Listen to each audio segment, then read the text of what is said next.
Hey everybody, welcome to tonight's show. We are excited about the show, so let's just hop right in there. Oh my gosh, with the dad jokes. We got, man. Happy Easter, everybody. Happy Easter. Welcome on into our video here. I guess we'll literally hop right in. I found a article over on Fantasy Pros. I was actually going through Bleacher Report and ran across they had tweeted it out. We actually have a link for it in the description to this video. On But YouTube, anyways. If you're yeah, watching on YouTube, the link is there. if you're watching on YouTube, we have a link in the description to the video. And it is a trade value chart for Dynasty leagues. We haven't set up and drafted our Dynasty league yet. We're waiting until after the NFL draft to do that. But we thought this would be a good way to kind of jump in and show you how trades and values and stuff in this type of league work. And then at the end, we'll kind of compare how that or tell you how that compares to a keeper league, Like our Roll Tide League. like our Roll Tide league, exactly. So, Corey, if you want to go ahead and pull up this website here, Yeah, sure. we'll. So this is the article here, and it shows you can kind of see like right here. I don't know how well you can see my mouse on there.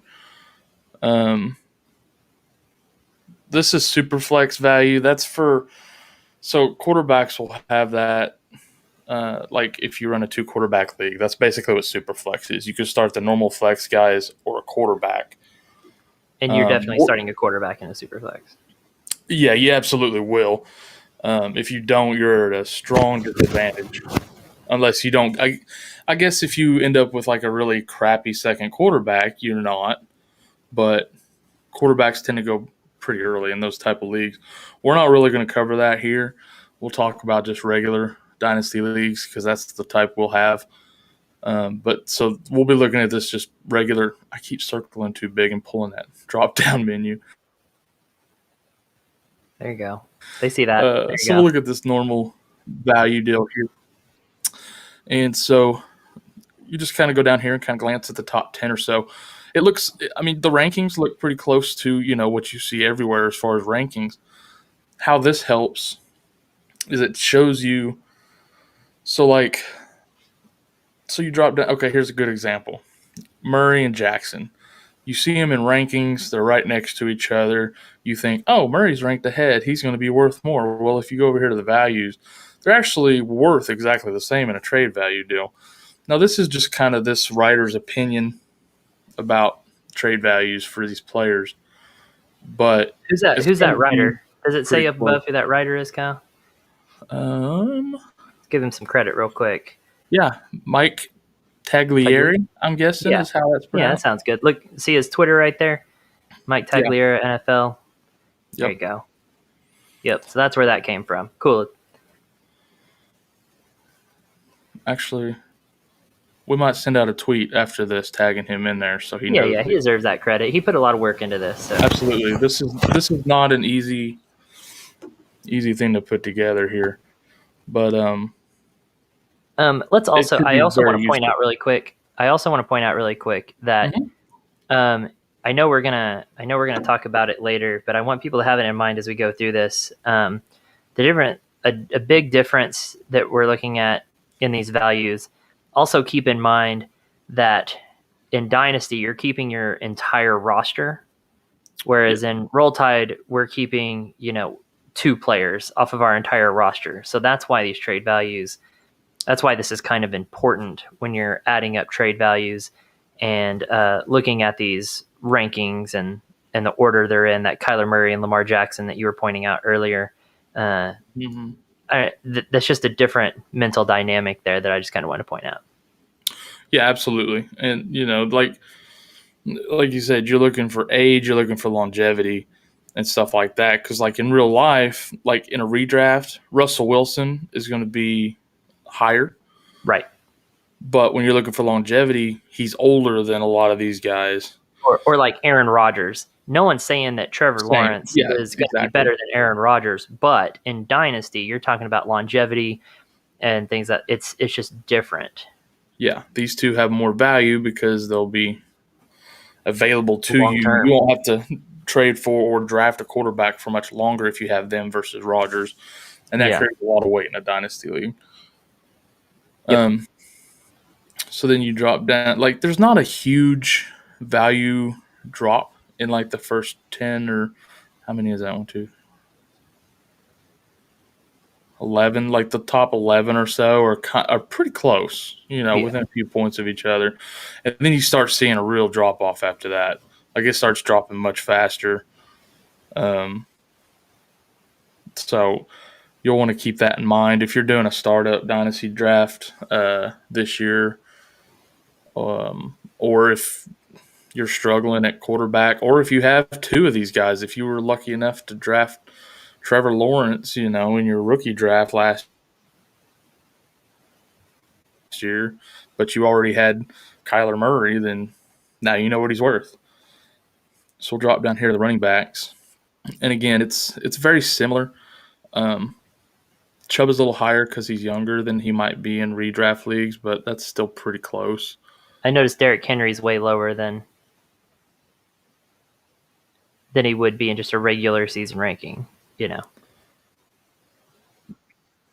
Yeah, like pretty much all of the redraft ranks, the early redraft ranks that we've seen so far, Derrick Henry's like higher. Number 5. It's like this top 4 is the same, and then it's Henry. And I've seen somewhere he's number 1.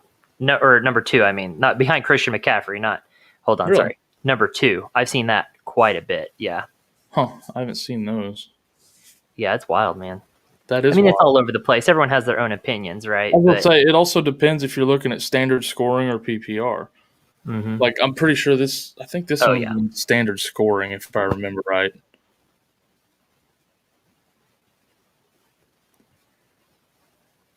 I can't find it right now, but yeah, I mean, I have my own personal opinion on that, but it'll be a little bit higher.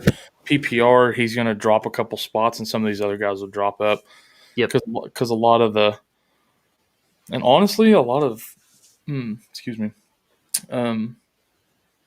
dynasty rankings, other dynasty just rankings I've seen actually have Jonathan Taylor higher. Yep. So, like you say, this is just this writer's opinion. Most of them are fairly close to each other anyways as far as the rankings go. But those values, I'm a little surprised that McCaffrey and Cook are that close, I guess. I am too.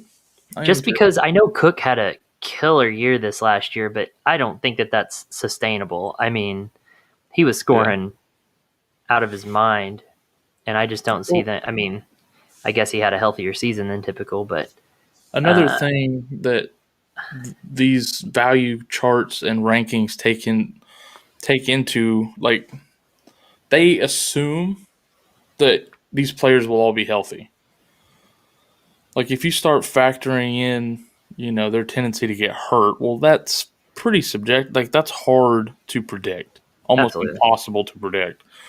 So, Cook has had some injury history. Barkley had a serious injury this last year. Kamara's had he's played through his, but he's had some pretty bad, history the last couple years. It's been kind of rough.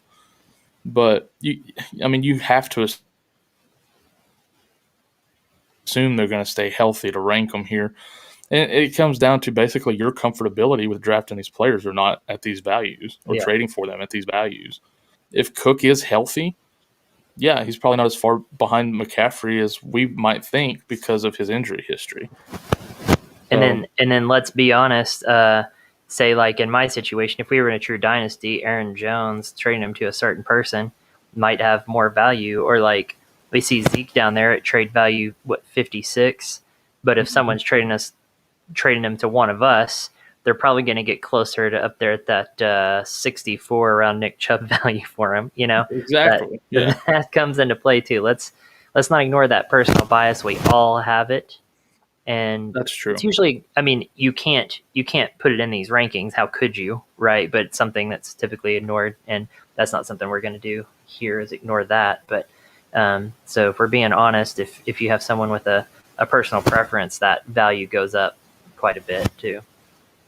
Absolutely, absolutely. And like you said, you can't really account for that here because everybody's different. This is just another tool, another guideline to kind of do. And when I'm doing, you're the same way. When we're doing trades or drafts, or whatever, we've got 4 or 5 lists of ranking, trade chart. We got 87 tabs open on our laptop with a freaking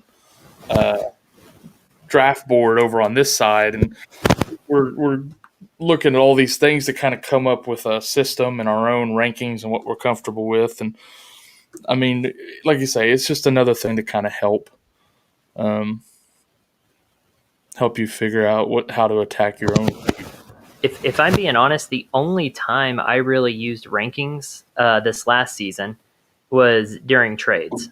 I didn't draft with rankings, and I didn't set my lineups based on weekly rankings from anyone either. I did that purely off of my gut, and then when I was trading, I would just to use the rankings to try to figure out other people and what their thoughts might be and values against my own values, and then it was just kind of affirmation that I was thinking the right way, I guess, know. So, but it worked out for me. I won all 4 of my leagues, and somehow going off my gut worked better. But I think in a dynasty league, this would be much more useful. Yeah, exactly. So let's go down here. Let's look at wide receivers.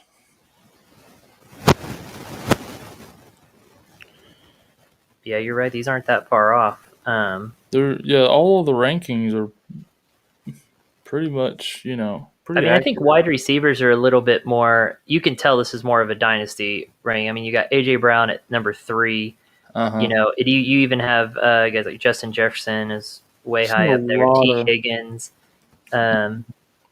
I mean, yeah, you're getting these higher Ridley rankings from these young players.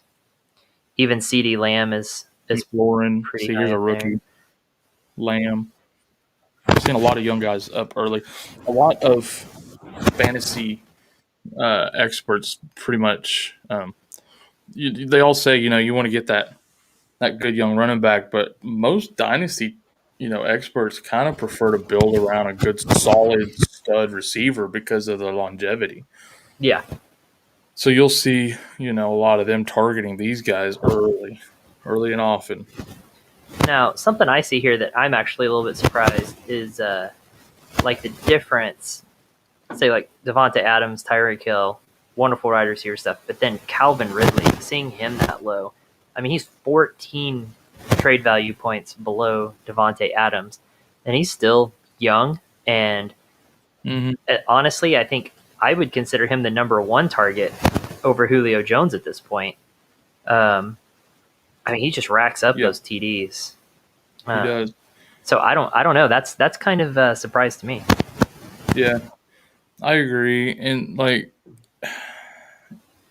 it's just, you're right. It's so weird to see him down this far because honestly, the trade value chart has him 14 points below.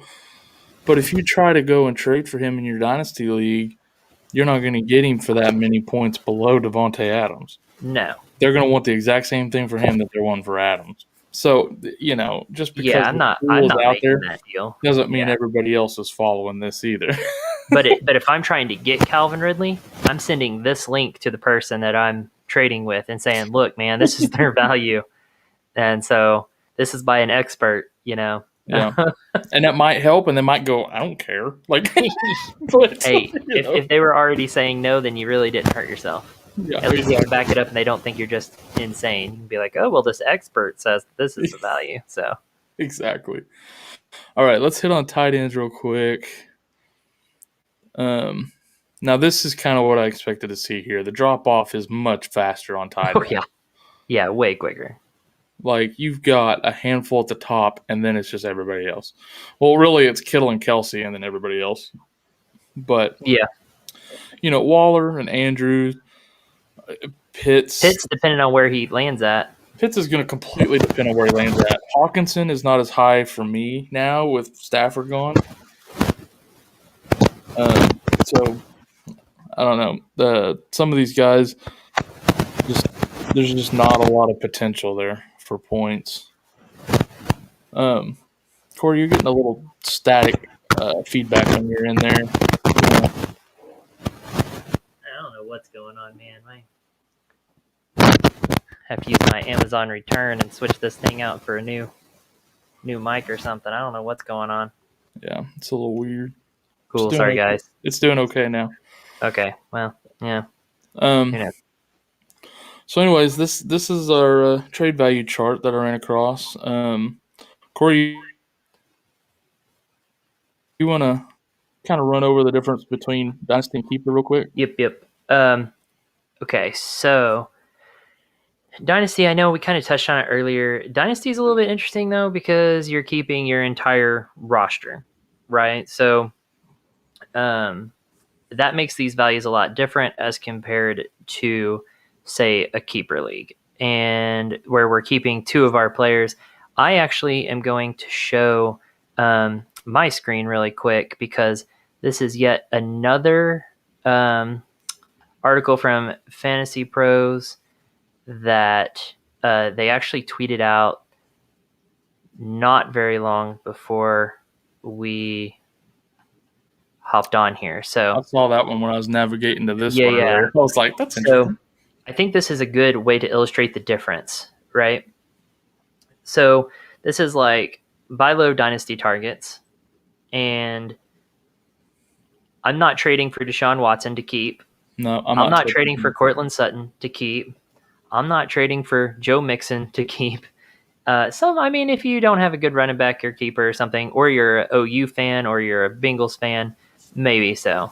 Maybe. And I'm not trading for Robbie Anderson to keep. These are good long-term options. They're young to target, like everything we were just talking about. But these are not keeper-worthy players, So that's a good illustration of keeper versus dynasty, I would say. I'd say that's a good illustration. In keeper, you're not looking necessarily that long term. I might keep a running back like Derrick Henry. Okay, so what? He might be down in 2 years. Okay, but that doesn't affect me next year.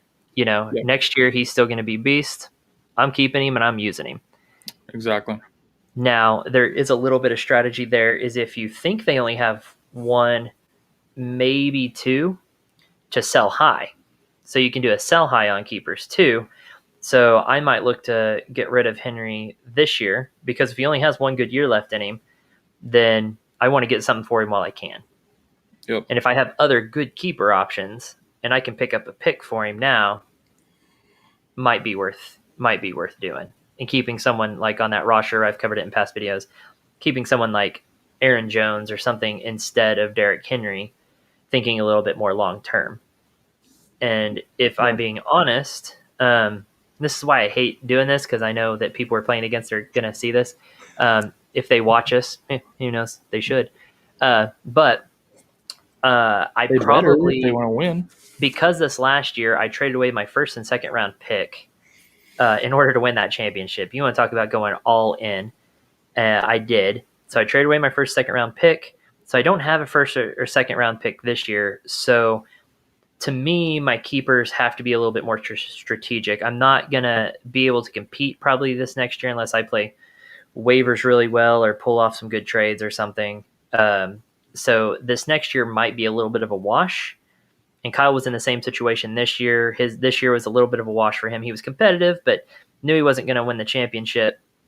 So the keeper strategy there is going to be a little different. If I think Henry only has one more really solid year in him, I'm probably not keeping him this year. I should keep someone on my roster while I have the chance, someone like an Aaron Jones, while I have the chance because next year I'm not going to get a first. This next season I don't get a first or second round pick, so I'm not going to be able to pick up a really solid running back that's worth keeping, or probably even a keeper worthy wide receiver. And if Henry only has that one good year, I need a different keeper for next season, and I don't want to have to trade for one. So, yes, there's a little bit of long term thinking there, but not near like a dynasty league. Kyle and I were in a dynasty league before, and we were literally drafting people on 5-year contracts, thinking 2 or 3 years. You were picking up people off of waivers 2 and 3 years in advance, and they just sat your bench in hopes that they would become somebody. So it's way crazy. Different. You're not picking a keeper because you think that in 2 or 3 years they're going to be